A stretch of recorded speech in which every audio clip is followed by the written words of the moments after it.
Roma have made a permanent bid for Manchester United forward Jadon Sancho, worth £20 million.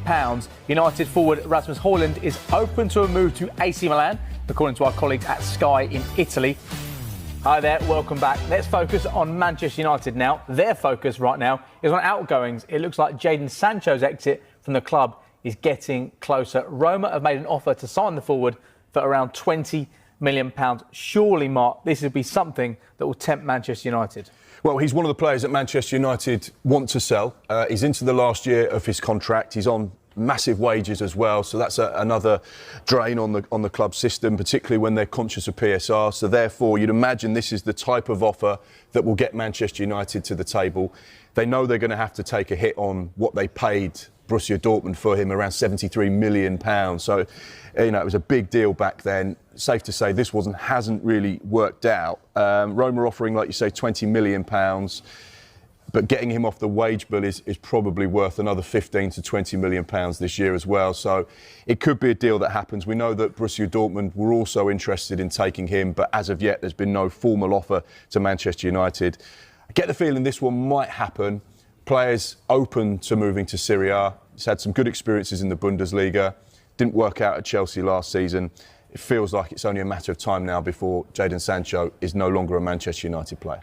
And Sancho not the only United player that they're hoping to move on in this window. The other being Rasmus Hojlund. And Mark, he said, and he has said over the course of the summer, that he wants to stay and fight for his place at Manchester United. But it feels like his stance may have just shifted now. Yeah, this was news that came out whilst we were on air yesterday, actually, from our colleague Sky in Italy, who said that AC Milan had positive contact with his representatives. And whilst his stance had been, I want to stay at Manchester United, I want to earn my place in that team, and I want to prove to the Old Trafford fans I am one of the best strikers I can possibly be, it hasn't worked out. But now the stance is softening. The minutes have not been as frequent in pre-season as he would have hoped for. And I'm presuming at some stage Ruben Amorim has said, look, Rasmus, thanks so much, but you're not going to get game time. Benjamin Sesko is our number one striker. You might be coming off the bench, if at all. So actually, my best advice is go and play, go and develop. You had a really successful spell in Serie A at Atalanta before you joined us. Go back there, continue to prove yourself, continue to score goals, continue to develop. So it feels like now that stance for the player has probably changed, knowing that his days at Manchester United are over. There's all sorts of discussions happening with regards to permanent loans with options and obligations. But again, he's another one that feels like he's edging towards the exit at the Theatre of Dreams. And are you expecting Benjamin Sesko to be a significant upgrade on Rasmus Hojlund? Yeah, absolutely. I mean, he's shown consistently over the last 2 seasons that he can lead the line and score goals in the Bundesliga. And I guess this is the point. Look, Man United really need this signing to work. There is no other option than it works for them, because they've spent a lot on him. He's taken a bit of a leap of faith in joining them as well. And he's kind of trusted them with his future, because he said, I trust you to make me into one of the best strikers or help me become one of the best strikers in the world. United have not been brilliant at developing players, at helping them find that extra level in recent years. So there's, I think, a leap of faith for both player and club. I mean, what we've seen with Sesko, and of course, because he came through Salzburg, he was compared a lot to Erling Haaland. They're similar physically. They're big guys who've got a turn of pace that you wouldn't expect to look at them. But they're very different sort of players. Like, Sesko never really hinted at being the sort of goal scorer, the sort of fox in the box, the extraordinaire that Haaland was. But Haaland never really had his all-round game, which has improved actually while he's been in Germany. Now, I've been quite surprised by the amount of goals that he has scored in Germany, even though he had a couple of little droughts which brought his overall total down last season. He's still got nigh on 20 goals in all competitions for both of those seasons. I think it is a question of how much United can develop him.